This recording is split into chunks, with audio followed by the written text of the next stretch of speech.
offense, every person that did me wrong. I've learned this. You turn those people over to God, and God will take care of your enemies. God will take care of people that have done you wrong better than you can take care of yourself. God will vindicate you better than you can vindicate yourself. So why don't you let a few things go? Quit bringing it into this day. This day is a gift. One last point, then we'll move forward. But I think part of forgiving not only other people, but in the morning, you've got to learn to forgive yourself for the mistakes you've made.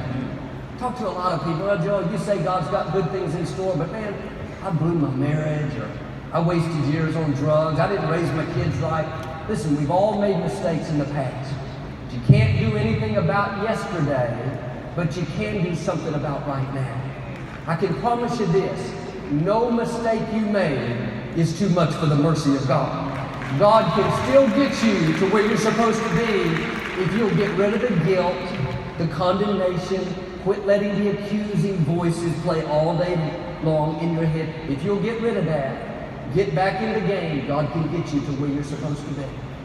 Too many people are beaten down by guilt, by condemnation. I think I said it maybe last sermon. The enemy is called the accuser of the brethren. He'll constantly whisper everything you've ever done wrong. He'll remind you of something you did back in 1923. Till's trying to make you feel guilty. You know what? You got to draw that line in the sand and say, God, I've asked for your forgiveness. Part of forgiveness is you have to receive God's mercy. You say, well, Joe, I don't deserve it. I'm the one that did wrong. I did blow it. Well, you know, we've all blown it at times. But this is what mercy is all about. We didn't deserve it. It's just the goodness of our God.